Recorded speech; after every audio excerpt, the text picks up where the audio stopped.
जानेंगे anaesthesia work station के बारे में कि हमारा एनेस्थीसिया वर्क स्टेशन क्या होता है, एनेस्थीसिया मशीन क्या होता है, एनेस्थीसिया साइड वर्क क्या होते हैं। ठीक है, तो इसके पहले हमको जानना पड़ेगा कि हेड टू टो यानी कि जो हमारा एनेस्थीसिया मशीन का बनावट है, कैसे बना हुआ है, कैसे काम करता है, कितने पार्ट्स होते हैं और कब इसका यूज करते हैं, यूज करने से क्या फायदा होता है और क्या नुकसान होता है। ठीक है, जान ले हम एनेस्थीसिया वर्क स्टेशन हमारा न्यू वर्जन मशीन होता है। ठीक है ना, इसके पहले हमारा आया था बॉयल्स मशीन या बॉयल्स ऑपरेटर। तो ओल्ड एनेस्थीसिया मशीन है जिसमें वेंटिलेटर नहीं होता है, लेकिन इसमें हमारा वेंटिलेटर युक्त मशीन होता है, इसलिए इसका नाम पड़ गया है एनेस्थीसिया वर्क स्टेशन या एनेस्थीसिया मशीन पड़ गया है। ठीक है ना, इसमें जो दिख रहा है ना बेवल, यही सिस्टम हमारे ओल्ड वर्जन यानी कि जो हमारा बॉयल्स ट्रॉली है, बॉयल्स मशीन है, उसमें नहीं होता है। तो वहां पे क्या होता है, जो हमारा एनेस्थीसियोलॉजिस्ट होते हैं उनको हाथ से यानी कि मैनुअली क्या करना पड़ता है, पेशेंट को वेंटिलेट करना पड़ता है। और यहाँ पे हमारा वेंटिलेटर लगा हुआ है, तो वेंटिलेटर का काम ही होता है मरीज को रिस्पायरेशन कंप्लीट कराना। ठीक है, यानी कि इनहेलेशन, पॉज और एक्सहेलेशन, जिसके द्वारा मरीज इंट्यूबेशन के समय भी आसानी से सांस वगैरह ले लेता है। ठीक है, चलो देखते हैं इसमें क्या क्या पढ़ना है हमको। तो पहला हमको पढ़ना है डेफिनेशन, पर्पस, पार्ट का नाम, गैस सप्लाई, कैसे गैस सप्लाई होता है। नेक्स्ट फ्लोमीटर, फ्लोमीटर क्या होते हैं, वेपराइजर क्या होता है, ब्रीथिंग सिस्टम कैसे काम करता है, CO2 एब्जॉर्बर क्या होते हैं, वेंटिलेटर क्या होता है, मॉनिटर सिस्टम क्या होता है, सेफ्टी डिवाइस क्या होता है, अलार्म क्या होता है और लास्ट में हमारा स्क्रबिंग सिस्टम क्या होता है। ठीक है, जो इस पूरे मशीन में ही पूरा छिपा हुआ है ना। अभी इसमें नाम नहीं मेंशन हुआ है ना, लेकिन हम इसके हर एक पार्ट को यानी कि ये जो पार्ट दिख रहा है ना, इसके नीचे सारा जो पार्ट जो है वो यहाँ पे सब मेंशन है। ठीक है, तो क्या क्या पार्ट होता है, क्या किस लिए पार्ट लगा हुआ है, इसके बारे में हम डिस्कस करेंगे। ठीक है, तो स्टार्ट करते हैं डेफिनेशन से। तो जान लेते हैं जो हमारा एनेस्थीसिया वर्क स्टेशन होता है, ये मॉडर्न एनेस्थीसिया मशीन होता है, ओल्ड वर्जन नहीं होता है, क्योंकि ओल्ड वर्जन में क्या आता है, हमारा बॉयल्स ट्रॉली आता है या बॉयल्स मशीन आती है। और ये हमारा मॉडर्न होता है, तो मॉडर्न में क्या आता है, एनेस्थीसिया वर्क स्टेशन आता है या एनेस्थीसिया मशीन आता है। तो anaesthesia work station is a modern anaesthesia delivery system use in the OT. जब मरीज को जीए दिया जाता है यानी कि ऑपरेशन की जाती है जीए में, यानी कि नाभि के ऊपर कोई सर्जरी हो रही है, तो वहां पे हम जीए प्रोवाइड करते हैं। तो जीए देने के लिए मरीज को हम क्या करते हैं, डीप स्लीप में कन्वर्ट करते हैं।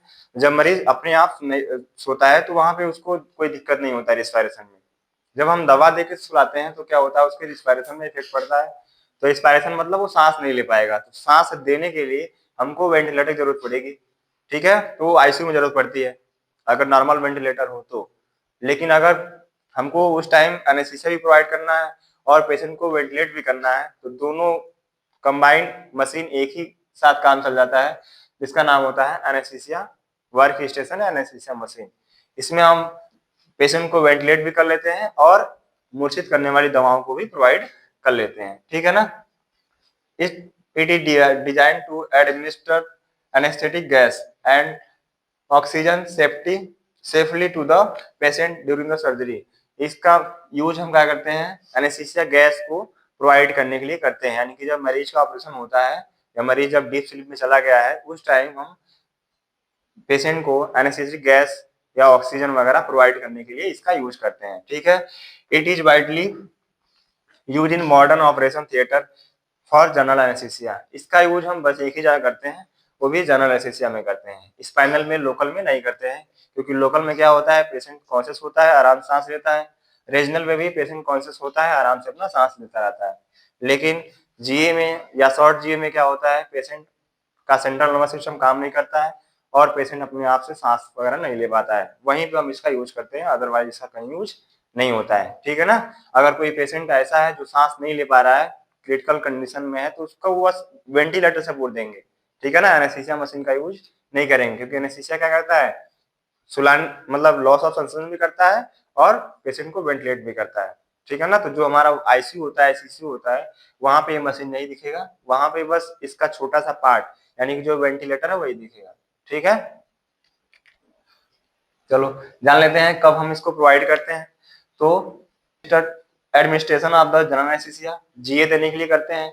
Next major and long duration of surgery surgical procedure, लंबी सर्जरी है या बड़ी सर्जरी है तो वहां पर हम इसका यूज करेंगे। नेक्स्ट, कंट्रोल और assisted ventilation of the patient.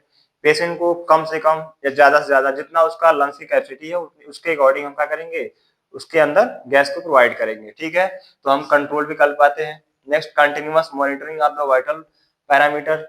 तो हम क्या करते हैं, जब पेशेंट को एनेस्थीसिया प्रोवाइड करते हैं तो वहां पे मॉनिटर होते हैं, कार्डियक मॉनिटर बोलते हैं। तो वहां पे हमारा पेशेंट का एक्टिविटी है, वाइटल साइन यानी कि पल्स रेट कितना है, रिस्पायरेशन रेट कितना है, SpO2 लेवल कितना है, टेम्परेचर कितना है, बीपी कितना है, हर एक मिनट की वहां पे हम क्या करते हैं, मॉनिटरिंग कर लेते हैं। Next, use in high risk and emergency surgery. अगर हाई रिस्क सर्जरी, मान लो कोई ऐसा पेशेंट है जिसका कार्डियक हिस्ट्री है, ठीक है, रीनल हिस्ट्री है, लीवर में कोई दिक्कत है, बीपी का दिक्कत है, तो वहां पे हम क्या कर सकते हैं, जीए दे के आसानी से उसका सर्जरी कर सकते हैं। Next, paediatric and geriatric anaesthesia management. तो बच्चों में भी क्या कहते हैं, हमेशा जीए ही देते हैं, तो बच्चों का भी सर्जरी आसानी से कर सकते हैं। नेक्स्ट, गैस्ट्रिक सर्जरी जो भी आता है, गैस्ट्रिक का मैनेजमेंट करने के लिए भी हम जीए का यूज करके, इस मशीन का यूज करके आसानी से उसका मैनेजमेंट कर सकते हैं। ठीक है, नेक्स्ट, पर्पज क्या होगा, क्यों देंगे हम, ठीक है, तो to deliver oxygen and anaesthesia gas safely. अगर हमको मरीज को ऑक्सीजन देना है, एनेस्थीसिया गैस देना है, तो हम अपने आप नहीं दे सकते हैं। क्यों नहीं दे सकते हैं, क्योंकि हम अगर मैनुअली देंगे तो कभी बैक को ज्यादा दूर से दबा देंगे या तो कभी स्लो दबा देंगे, ठीक है ना। वो तो हम, मान लो हाथ दर्द करने लगा, हम वेंटिलेट कर रहे हैं, हाथ दर्द कर रहा है तो क्या करेंगे, धीरे धीरे दबाएंगे, तो मरीज के लंग्स में कभी ज्यादा ऑक्सीजन जाएगा या ज्यादा गैस जाएगी और कभी कम जाएगी, तो मरीज को दिक्कत होगा ना। तो इसीलिए मशीन का यूज करते हैं। मशीन क्या होता है, एक्यूरेट गैस सप्लाई करता है, मतलब जितना हम सेटिंग करेंगे टाइटर वॉल्यूम उतना ही उसके लंग्स में जाएगा, अदरवाइज नहीं जाएगा। ठीक है, next, to maintain airway and ventilation. इसके यूज करने से क्या फायदा हमको मिलता है, एयरवे उसका यानी कि जो हमारा ओरोफेरिंक्स है, नेजोफेरिंक्स है, लारिंगोफेरिंक्स है, वो उसका क्लीन रहेगा। यानी ठीक है, क्यों क्लीन रहेगा, क्योंकि हम क्या किए हैं, पेशेंट के अंदर ट्यूब डाले हैं, इंटुबेट किए हुए हैं, ठीक है ना, तो मरीज को सांस देने में कोई दिक्कत नहीं होगा, क्योंकि एयरवे हम ऑलरेडी क्लियर कर दिए हैं। तो एयरवे जब क्लियर रहेगा तभी वेंटिलेशन होगा। वेंटिलेशन का मतलब होता है उसके अंदर क्या प्रोवाइड करना, रिस्पायरेशन प्रोवाइड करना, है ना, इनहेलेशन, पॉज और एक्सहेलेशन। ठीक है, to control depth of anaesthesia. Anaesthesia को हम कंट्रोल कर सकते हैं, कितना डेप्थ मतलब होता है गहराई, यानी कितनी गहराई तक उसको सुला सकते हैं। मान लो जग रहा है सर्दी के बीच बीच में, तो क्या करेंगे, उसका डोज बढ़ा देंगे, मान लो आइसोफोलिन बढ़ा देंगे, या हम जो एनेस्थीसिया के एजेंट होते हैं उनको रिलैक्सेंट प्रोवाइड कर देंगे, जिससे मरीज फिर से अपने डीप स्लीप में चला जाएगा। ठीक, टू मॉनिटर वाइटल पैरामीटर। तो हम सर्जरी के दौरान उसके वाइटल्स को भी क्या कर सकते हैं, मॉनिटर कर सकते हैं। ठीक है, टू रिमूव कार्बन डाइऑक्साइड। जो मरीज सांस छोड़ता है तो उसमें मशीन में क्या होता है, सोडा लाइन होता है ना, वो क्या करता है, CO2 को ऑब्जर्व कर लेता है, तो वहां भी कोई दिक्कत मरीज को नहीं होगा। ठीक है ना, जो सांस छोड़ेगा वो आसानी से एक जार में ही इकट्ठा हो जाएगा, पॉल्यूशन नहीं होगा। ठीक है, next, to ensure patient safely during the surgery. यही सुनिश्चित करता है कि मरीज कितना सेफ है और कितना अनसेफ है, क्योंकि इसमें अलार्म सिस्टम लगे होते हैं जो आगे बताएंगे। बताता है कि अलार्म है, लगता है बजने, जैसे होता है ना कि फायर अलार्म होता है ना, दबाते हैं तो फायर की आवाज सुनने लगे, जिससे सब लोग एक्टिव रहते हैं।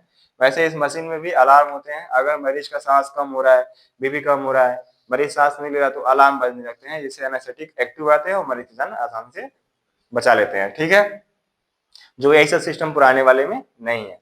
ठीक है, जिससे मरीज का मरने का चांस वहां पे ज्यादा था, यहाँ पे शून्य हो गया। ठीक है, next, to monitor vital sign every moment.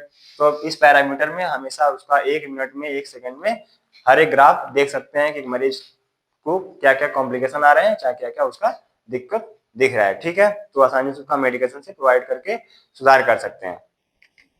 Next, main part कौन कौन सा होता है, तो यही हमारा नीचे से देखते हैं। तो पहले हम ऑलरेडी इसके बारे में बता दिए हैं कि हमारा जो एनेस्थीसिया मशीन है, सबसे नीचे से देखते हैं तो हमारा व्हील्स होते हैं, यानी कि पहिए बोलते हैं, जिससे हम ट्रांसपोर्ट कर लेते हैं। यानी कि 1 कुंटल का है तो कौन उठा पाएगा, कोई उठा पाएगा नहीं, तो व्हील्स लगे होते हैं। और ये बहुत ही इसमें कोई रेजिस्टेंस नहीं होता, शून्य रेजिस्टेंस होता है, इसीलिए इसमें लॉक लगे होते हैं। ठीक है ना, इसके ऊपर लॉक जो दिख रहा है ना, लॉक लगे होते हैं। अगर लॉक नहीं रहेगा तो क्या होगा, अगर हम उंगली से भी टच करेंगे तो क्या हो जाएगा, मूव हो जाएगा इधर उधर, तो इसमें लॉक लगा देते हैं।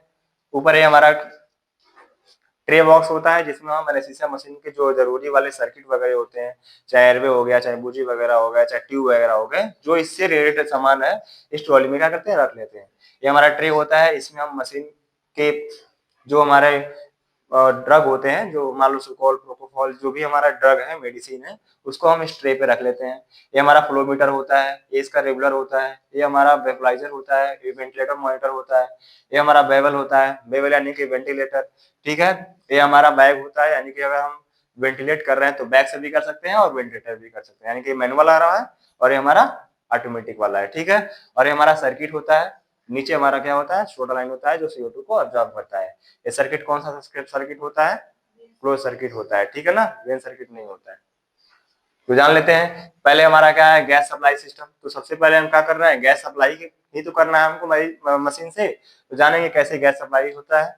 नेक्स्ट, फ्लो मीटर क्या होते हैं, वेपराइजर क्या होता है, ब्रीथिंग सिस्टम क्या होता है, CO2 ऑब्जर्वर क्या होता है, वेंटिलेटर क्या होता है, मॉनिटरिंग सिस्टम क्या होता है, और लास्ट में हमारा अलार्म सिस्टम क्या होता है, ठीक है। तो एक एक करके देखते हैं। तो सबसे पहले हमारा है गैस सप्लाई सिस्टम। तो सबको पता है कि हम जब मरीज को एनेस्थीसिया देते हैं तो वहां पे ऑक्सीजन और नाइट्रस ऑक्साइड और मेडिकल एयर, यही 3 गैस होते हैं। यही 3 गैस हुआ करते हैं, मिक्स करके मरीज के अंदर प्रोवाइड करते हैं, ठीक है। और एक गैस और होता है जिसको बोलते हैं वोलेटाइल लिक्विड गैस, आइसोफ्लूरिन, सेमीफ्लूरिन, यही आता है। चलो देखते हैं। Source of the gas, oxygen आएगा, नाइट्रस ऑक्साइड आएगा और मेडिकल एयर आएगा। तो हमारा जो गैस होता है सिलेंडर में मिल सकता है, और हमारा रिजर्व यानी कि अलग से अलग सिलेंडर भी वहां पे हम रख सकते हैं रिजर्व करके, ताकि हमारा खत्म होने के बाद तुरंत यूज हो जाए, ठीक है। Next, centre pipeline supply. तो हम सिलेंडर नहीं है तो हमारे पास पाइपलाइन सप्लाई रहती है जो मशीन में डायरेक्ट अटैच रहता है, ठीक है। फिर हमारा प्रेशर रेगुलर होता है, जिससे हम मालूम चल जाता है हमको, इंडिकेट होता है कि हमारे इस सिलेंडर में या इस पाइपलाइन में कितनी ऑक्सीजन या कितना नाइट्रस ऑक्साइड बचा हुआ है, ठीक है। नेक्स्ट, कलर कोडेड होता है पाइपलाइन का और सिलेंडर का। कलर कोड नहीं रहेगा तो क्या होगा, एयर हो जाएगा ना, हम गलती सिलेंडर कस देंगे, गलती सिलेंडर को एडजस्ट करके मरीज को प्रोवाइड कर देंगे, ठीक है। तो इसमें हमारा कलर कोड होता है, इसके अकॉर्डिंग हमको पता चल जाता है कि हमारा कौन सा गैस है। जो आगे देखो, ये हमारा क्या होता है, प्रेशर रेगुलेटर होता है, ठीक है। इसमें 2 पैरामीटर बनाया गया है ना, एक बताता है कितना है और एक बताता है कितने फ्लो पे चला रहा है, ठीक है। इसको हम, ये हमारा बी टाइप में ही कस पाते हैं, ए टाइप में नहीं कस पाते हैं। ए टाइप हमेशा पिन इंडेक्स सिस्टम से काम करता है, जो ओनली एनेस्थीसिया मशीन में ही होता है, अदरवाइज कहीं नहीं होता है, ठीक है। तो हमारा बी टाइप सिलेंडर है, ये हमारा ऑक्सीजन है। कलर कोड क्या होता है, तो बॉडी ब्राउन रहेगा और उसका जो टिप रहेगा यानी कि हब रहेगा वो व्हाइट कलर का रहेगा, तो पहचान जाएंगे कि किसका है, कि ऑक्सीजन का है। अगर पूरा बॉडी हमारा ब्लू है, लाइट ब्लू है, तो हमारा क्या कहलाएगा, नाइट्रस ऑक्साइड कहलाएगा, ठीक है। तो अभी हमारा बी टाइप का है, वो भी हमारा बी टाइप का है, जिससे हम क्या कर सकते हैं, प्रेशर रेगुलेटर कस के आसानी से इसका यूज कर लेते हैं, ठीक है। नेक्स्ट, फ्लो मीटर जान लेते हैं, कैसे हमारा फ्लो मीटर में क्या क्या होते हैं और कैसे दिखता है। तो देखो, ये हमारा एनेस्थीसिया मशीन है, यहाँ पे जो पैराग्राफ दिखाई दे रहे हैं ना, इसको यहाँ पे जूम करके दिखाया गया है, ये हमारा क्या होते हैं, फ्लो मीटर होते हैं। 3 होते हैं, एक एयर होता है यानी कि मेडिकल एयर, दूसरा हमारा होता है ऑक्सीजन, तीसरा हमारा होता है नाइट्रस ऑक्साइड। मेडिकल एयर में हमारा इन्वायरमेंट का एयर होता है, जिसमें हम 21% या 20.9% ऑक्सीजन अवेलेबल होता है, ठीक है ना। ये क्या करता है, गैस को मिक्स करने का काम करता है, ठीक है। तो जान लेते हैं, pressure and control gas flow rate होता है, यानी कि हम क्या कर सकते हैं, इससे मेजर कर सकते हैं, और कंट्रोल गैस फ्लो यानी कि जितना लीटर प्रोवाइड करना है उतना, इसका रेगुलेटर है ना, घुमाएंगे, जितना देना रहेगा उसको हम क्या करेंगे, आसानी से इसके द्वारा दे सकते हैं, ठीक है। ठीक, individual flow meter, oxygen, nitrous oxide, air, यही हमारा फ्लो मीटर है। Next, located on the front of the panel of anaesthesia machine, ये फ्रंट में है ना, जो सामने ही दिख रहा है। Next, until measure into the litre per minute, ये हमेशा पर मिनट यानी कि 1 मिनट में कितना लीटर प्रोवाइड कर रहे हैं, यही इसका यूनिट होता है, ठीक है ना। यानी कि अगर हम चला रहे हैं तो 1 मिनट में कितना लीटर जा रहा है, घंटा में नहीं होता है, यानी कि पर मिनट में कितना लीटर प्रोवाइड कर रहे हैं गैस मरीज के अंदर, इस रेगुलेटर से पता चलता है, ठीक है ना। अगर हम इसको खोल दिए 1 लीटर पे, तो यानी कि 1 लीटर पर मिनट चल रहा है, ठीक है। नेक्स्ट, वेपराइजर क्या होता है। तो वेपराइजर में क्या होता है, जो हम एनेस्थीसिया का एजेंट प्रोवाइड कर रहे थे ना गैसियस में, तो यही गैसेस में वोलेटाइल लिक्विड गैस होता है, जो यही चेम्बर होता है, इसी में भरते हैं। ये हमारा आइसोफ्लूरिन का है, ये सेमीफ्लूरिन का है चेम्बर, ठीक है ना। यहाँ कैप होता है, इसको हम आसानी से पहले क्लोज करते हैं, फिर क्लोज करने के बाद कैप खोल के आसानी से इसमें भर देते हैं, ठीक है। चलो देखते हैं, convert liquid anaesthesia gas into the vapour, जो हमारा गैस लिक्विड फॉर्म में हम डालते हैं, और ये वेपराइजर क्या करता है, वेपर में कन्वर्ट कर, यानी कि भाप में कन्वर्ट कर देता है, जो गैस मिल जाती है और बॉडी के अंदर आसानी से चली जाती है। ठीक है, अगर लिक्विड में जाएगा तो क्या होगा, मान लो हम लिक्विड में प्रोवाइड कर रहे हैं और वही पानी हमारे सांस के अंदर चला गया, तो फेफड़े में क्या होगा, एल्वेलाई में पानी भर जाएगा, जिससे मरीज एक्सपिरेट हो जाएगा, मरीज की जान वहीं चली जाएगी। जो हमारा वेपराइजर होता है ये वेपर के रूप में क्या करता है, कन्वर्ट कर देता है, जिससे मरीज को कॉम्प्लिकेशन शून्य हो जाए। ठीक है ना। चलो, deliver prescribe concentration of the anaesthetic gas, ये क्या करता है, कंसंट्रेशन मतलब होता है कि कितना गाढ़ा है। ठीक है, तो जो हमारा वेपराइजर वेपराइजर होता है ये क्या करता है, जो हम गाढ़ा सोल्यूशन होता है उसको कहता है वाष्प रूप में कन्वर्ट करता है, जिससे मरीज को कोई दिक्कत ना हो। अगर गाढ़ा रहेगा तो क्या होगा, फ्लो में भी दिक्कत होगा, ऑब्स्ट्रक्शन आएगा ना पाइप में। नेक्स्ट, कॉमन एजेंट कौन कौन सा होता है, तो आइसोफ्यूलिन होता है और सेवोफ्यूलिन होता है। तो मोस्ट कॉमन हम आइसोफ्यूलिन यूज करते हैं, जो सस्ता मिलता है और आसानी से मिल भी जाता है। ठीक है, next, agent specific and colour coded, ये भी कलर कोड होता है। वायलेट अगर गुलाबी कलर का रहेगा तो हमारा कौन सा रहेगा, आइसोफ्यूलिन है, अगर येलो है तो सेवोफ्यूलिन हमारा कहलाएगा। ठीक है, चलो नेक्स्ट देखते हैं, ब्रीथिंग सिस्टम क्या होता है, कैसे मरीज के अंदर सांस प्रोवाइड करते हैं। तो content anaesthesia machine to the patient, ये क्या होता है, कनेक्ट होता है कहाँ से, एनेस्थीसिया मशीन से और मरीज के रूप में। ठीक है ना, कैसे कनेक्ट होता है, तो बी टाइप, यानी कि हमारा वाई टाइप, वाई सर्किट भी बोलते हैं या क्लोज सर्किट भी बोलते हैं। उसी से क्या होता है, एनेस्थीसिया मशीन में से लेके मरीज के माउथ तक कनेक्ट होता है, जिससे हम गैस मशीन एनेस्थीसिया मशीन से मरीज के अंदर प्रोवाइड करते हैं। ठीक है, next, delivery fresh gas and remove exhale gas, यानी कि ये क्या करता है, फ्रेश गैस, यानी कि हमारा फ्रेश गैस क्या कहलाएगा, जो हमारा ऑक्सीजन है, नाइट्रस ऑक्साइड है या आइसोफ्यूलिन, उसको फ्रेश भेजता है और वहां से जो एक्सहेल हो रहा है, यानी कि जो हमारा CO2 है, वो क्या कर रहा है, गैस बाहर भी निकालता है। ठीक है ना। नेक्स्ट, कितने टाइप के सर्किट होते हैं, तो हमारा सर्किल सिस्टम होता है, जिसमें हमारा ब्रेन सर्किट होता है और मैपलेशन सर्किट होता है। ये हमारा ब्रेन सर्किट है, जिसको ब्रेन सर्किट भी बोलते हैं। इसका यूज हम इमरजेंसी के दौरान करते हैं, कब करते हैं, जब हमारा वेंटिलेटर काम करना बंद कर देता है या मरीज को एक जगह से दूसरी जगह लेके जाना है, कब, जब मरीज इंटूबेट हो। ठीक है ना, मान लो रास्ते में वेंटिलेटर नहीं ढो पाएंगे, मशीन भारी होता है, तो वहां पे वेंटिलेशन का, यानी कि वेंटिलेटर को पूरा करने के लिए एक सर्किट बनाया गया है, जिसको बोलते हैं ब्रेन सर्किट। इससे वेंटिलेटर के द्वारा काम करता है, लेकिन ये क्या होता है, ऑटोमेटिक नहीं होता है, मैनुअली होता है। इसमें हम खुद क्या करते हैं, इनहेलेशन कराते हैं और एक्सहेलेशन कराते हैं। ठीक है ना, चलो देखते हैं इसके बारे में। ये तो हमारा ब्रेन सर्किट देख लिया ना, मैपलेशन सर्किट क्या होता है देख लेते हैं। ये हमारा मैपलेशन सर्किट होता है, यानी कि सर्किट सिस्टम कहलाता है। इसी के द्वारा क्या होता है, मरीज के अंदर सांस प्रोवाइड की जाती है। देखो हमारा मरीज है, ठीक है, और यहीं से हमारा क्या होता है, गैस सप्लाई होती है। तो देखो सबसे पहले हमारा सोडा लाइन है, यानी कि CO2 एब्जॉर्ब कर रहा है। तो इस पाइप से हमारा क्या होगा, जितने भी हमारे CO2 पेशेंट छोड़ेगा, वो इस पाइप के द्वारा आएगा, यानी कि देख रहा ना एक्सपायरेटरी लिम्स। तो यहाँ से मरीज सांस छोड़ रहा है तो कहाँ चला आएगा, सीधे CO2 एब्जॉर्बर में आएगा। अगर मरीज सांस लेगा तो जो फ्रेश गैस है या ऑक्सीजन सेंसर है, यहीं से हमारा पूरा गैस इसके बॉडी के अंदर जाएगा, सांस छोड़ेगा तो इधर आ जाएगा। ठीक है ना, जब सांस छोड़ता है तो पूरी गैस यहाँ पे नहीं जाती है, यहाँ पे हमारा एपीएल वाल्व होता है, इसको खोल देते हैं, कुछ गैस हमारे इन्वायरमेंट में भी आ जाते हैं, नहीं तो पूरा गैस यहाँ जाएगा तो जल्दी भर जाएगा ना वो, क्योंकि ये भी तो पैक रहता है। ठीक है, अगर मान लो 1 मिनट में 1 लीटर प्रोवाइड कर रहे हैं तो 1 लीटर बाहर भी तो निकलेगा, तो कहाँ जाएगा, इस एक भर जाएगा ना सोडा लाइन। तो यहाँ पे एपीएल वाल्व होते हैं, कुछ खोल देते हैं, जिससे इन्वायरमेंट में भी कुछ गैसें CO2 गैसें निकल जाते हैं। ठीक है ना, जिससे ज्यादा दिक्कत नहीं होता है। क्यों ये दिक्कत होता है, क्योंकि स्क्रबिंग सिस्टम होता है, जो बाहर गैस निकलती है वो क्या करता है, उसको एग्जॉस्ट के रूप में कन्वर्ट कर देता है और उसको नेचुरल एयर में प्रोवाइड कर देता है। अभी लास्ट में है स्क्रबिंग सिस्टम। न तो ऐसा होता मरीज सांस छोड़ता, CO2 बाहर आता है, हम भी तो वहीं खड़े हैं तो हमको भी दिक्कत होता। ठीक है ना, चलो CO2 एब्जॉर्बर जान लेते हैं कि CO2 एब्जॉर्बर क्या होता है।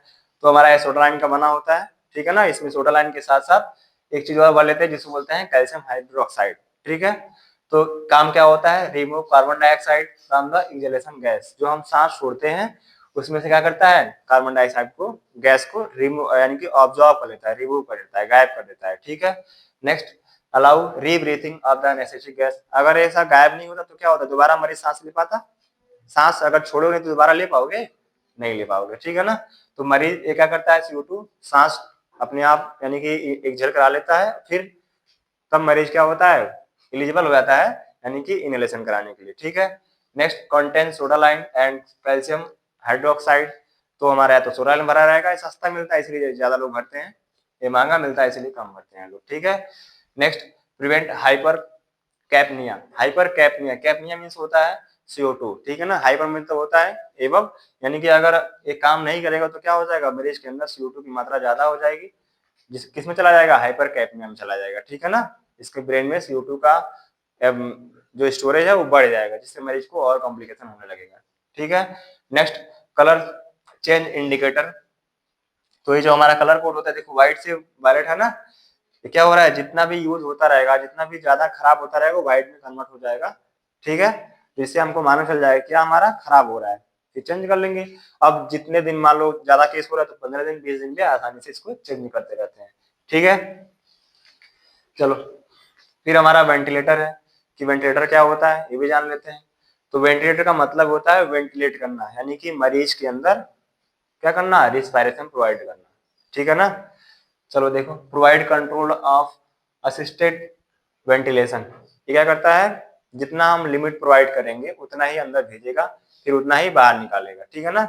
और किससे भी सेट करते हैं, तो टाइडर वॉल्यूम होता है TB, उसी अकॉर्डिंग हम सेट करते हैं कितना मरीज के अंदर, यानी कि मरीज के लंग्स में कितना हम गैस प्रोवाइड करना है, उतना ही बेवल कंप्रेस करेगा। ठीक है ना। Next maintain adequate tidal volume and respiratory rate. Tidal volume और रिस्पायरेटरी रेट जरूर सेट करना होता है, क्योंकि रिस्पायरेटरी रेट किस पे डिपेंड करता है, टाइडर वॉल्यूम पे।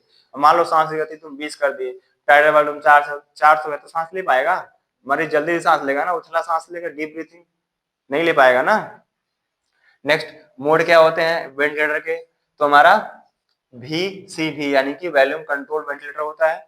ठीक है ना। इसमें क्या करते हैं, वॉल्यूम को कंट्रोल कर लेते हैं। नेक्स्ट हमारा होता है PCV यानी कि प्रेशर कंट्रोल वेंटिलेटर। ये वेंटिलेटर के बारे में जब पढ़ाएंगे तो वहां बताएंगे। ठीक है ना। ये मोड है इसके। नेक्स्ट हमारा होता है SIMV मोड। तो इसमें क्या होता है, मरीज थोड़ा बहुत खुद से सांस लेता है। ये जो इस मोड में अगर हम किसी मरीज को प्रोवाइड कर रहे हैं, OT में तो नहीं करेंगे।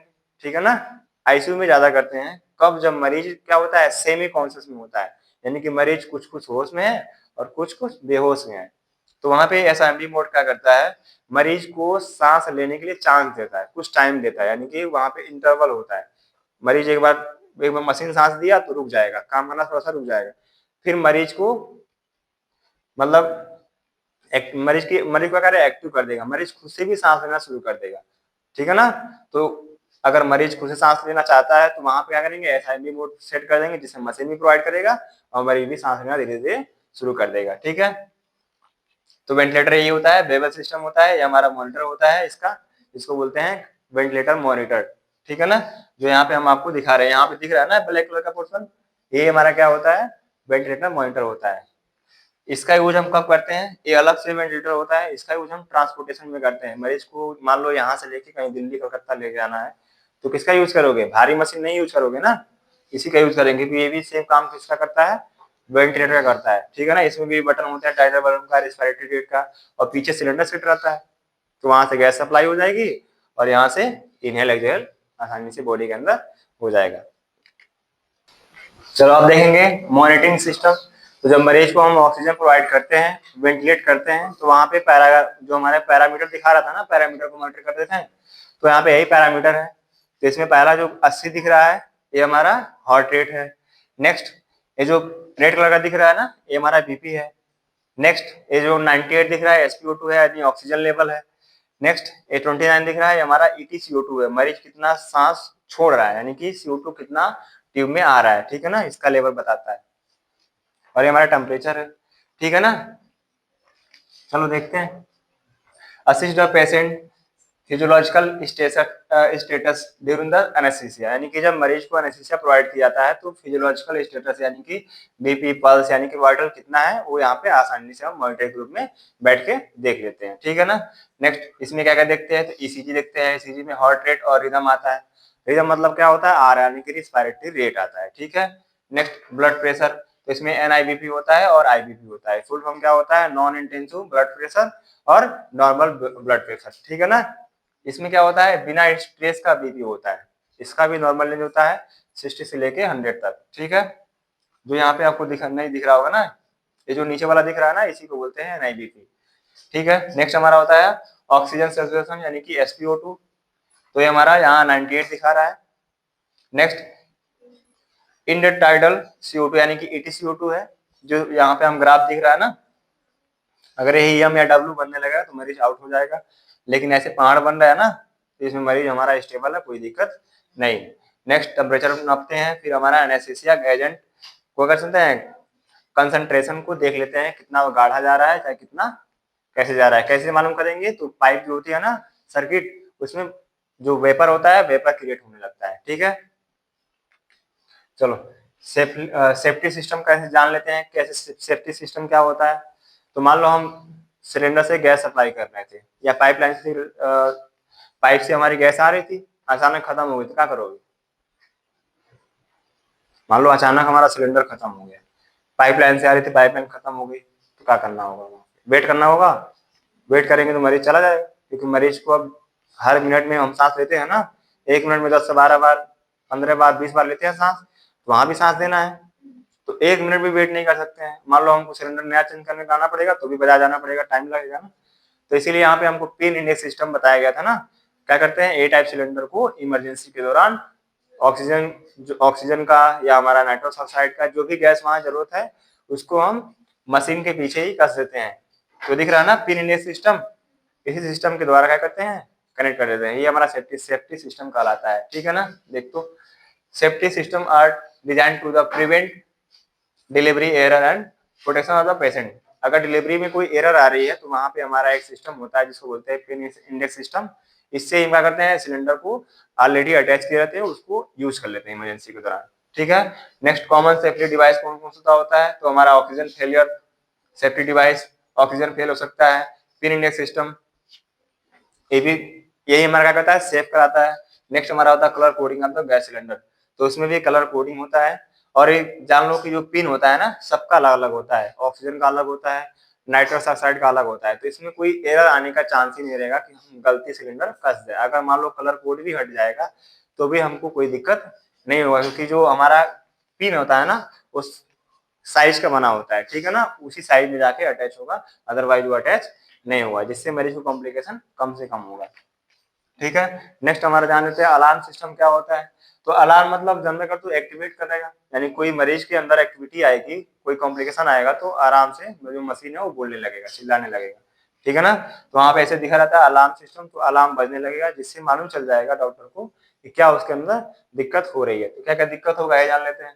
तो alarm system alert to the anaesthetic about the dangerous situation immediately, यानी कि जो हमारा अलार्म सिस्टम होता है एनेस्थेटिक को, जो एनेस्थेसियोलॉजिस्ट होते हैं उनको बताता है कि देखिए डेंजरस कंडीशन आने वाला है और इमीडिएट उसका एक्शन कीजिए, नहीं तो क्या हो जाएगा, मरीज हमारे यहाँ से चला जाएगा, ठीक है।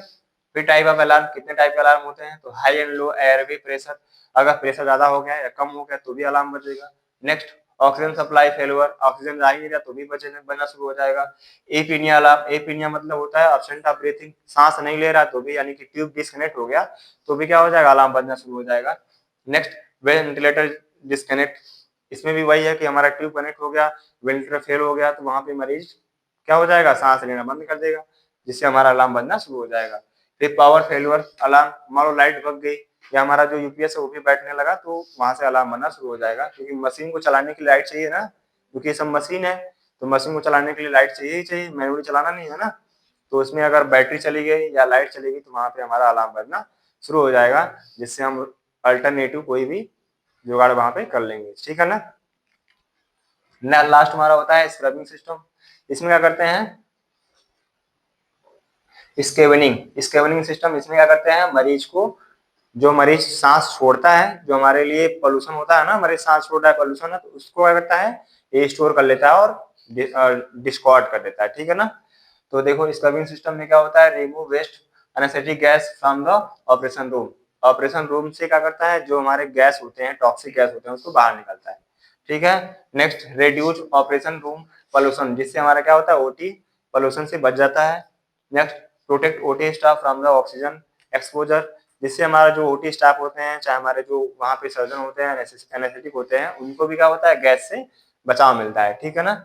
Next improve OT environment safely, जिससे हमारा इन्वायरमेंट भी सेफ रहेगा, जिससे मरीज भी हमारा सेफ रहेगा। ठीक है, नेक्स्ट लाभ क्या होता है, तो इसमें हमारा इंटीग्रेटेड सिस्टम, इंटीग्रेटेड मतलब होता है कि एक मशीन में सारी सुविधा मिल गई, मरीज को सांस भी प्रोवाइड कर रहा है और वेंटिलेशन प्रोवाइड कर रहा है, ठीक है ना, तो हमारा एक ही मशीन काम करता है।